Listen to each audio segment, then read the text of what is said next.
हम संगीता ठाकुर स्वागत करे छी अपन यूट्यूब चैनल मिथिला के नगरिया में। आइ के एहि वीडियो में मधुश्रावणी दिनक कथा सुनाब। मधुश्रावणी के पहिल दिन दूटा कथा अछि, एकटा मौना पंचमी के कथा आ दोसर बिसहारा के कथा। तो एहि वीडियो में मौना पंचमी के कथा सुनाब। तो चलू आप कथा सुने से पहले चैनल के सब्सक्राइब जरूर कर लेब, कियाकि एहि चैनल पर मिथिलांचल से जुड़ल हर पाबनि तिहार के जानकारी आ धार्मिक कथा आ पूजा पाठ से जुड़ल उपाय भेटत। तो चलू आब कथा सुनै छी।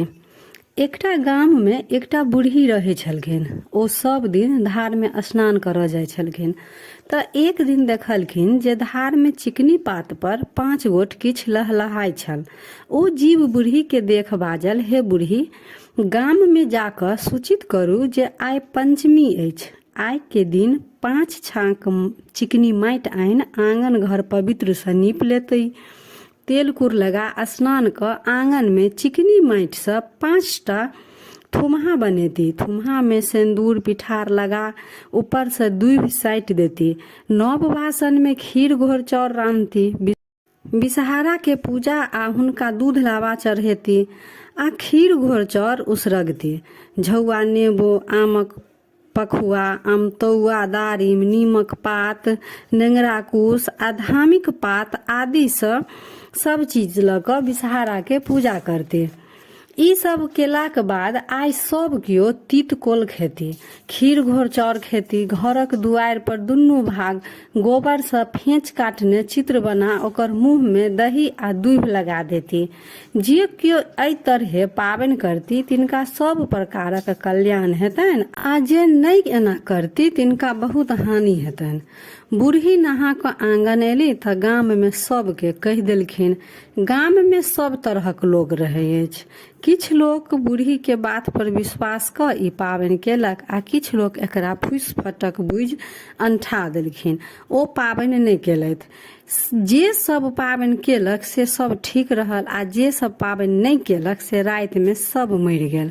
गाम में हाहाकार मचि गेल। सब देखलक जे बूढ़ी के कहल अनुसार जे कियो पाबनि केलथि ओ सब ठीक अछि, आ जे पाबनि नहि केलक हुनके मृत्यु भ गेल छनि। सब केओ ओहि बूढ़ी लंग पहुँचल आ कहलकनि जे गाम के आधा लोक के तऽ मृत्यु भ गेल, जे आब कोन उपाय कयल जाय जैसे कि मूल लोक सब जीवित भ जेतैथ। बूढ़ी के किछु नहि फुरेलनि तऽ ओ दौड़ कऽ फेर धारक किनार पहुँचल। ओतऽ चिकनी पात पर 5 जीव ओहिना लहलहाइत छले। ओ 5 बहिन बिसहारा छले। बूढ़ी हुनका प्रणाम क गामक सब वृतांत सुना क पूछलखिन जे मूल लोक सबके पुनः जीवाक लेल आब की उपाय करल जाय। बिसहारा कहलखिन जे हमरा अनुसारे पाबनि नहि केलक ओ सब मरि गेल। आब एकेटा उपाय अछि जे गाम में जे केकरो कराही में खीर घोर चाउर लागल हैत तऽ ओकरा घोरि कऽ मूल लोक सबके चटा देब, सब जीवित भ जायत। आ हुनका सबके इहो बुझा देबनि जे अगिला पंचमी के नाग पंचमी हैत, ओहि दिन सब नियम पूर्वक पाबनि करता, तखने कल्याण छनि।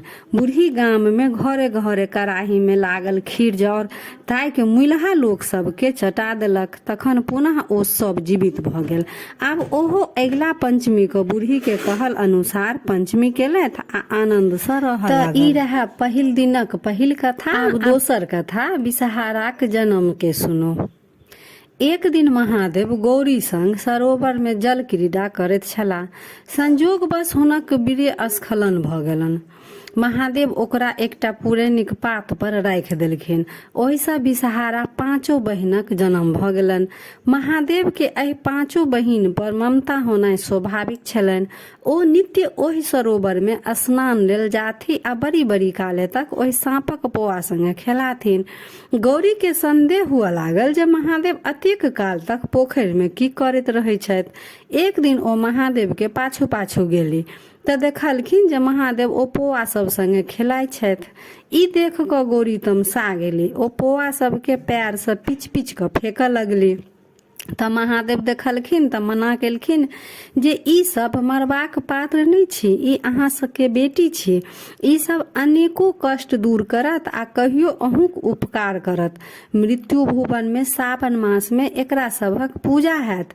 जे एहि पांचों बहिन के पूजा करत तकरा साँपक डर नहीं रहत आ ओ धन्य धान सँ भरल पूरल रहत, सब तरहे ओकर कल्याण हैत।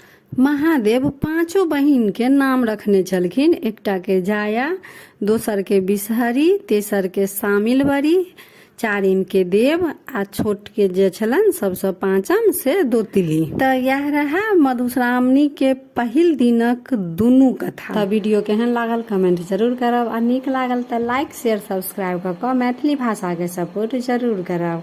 तो फेर उपस्थित होइ छी एकटा नया वीडियो के संग। ताबे तक जय मिथिला जय मैथिली।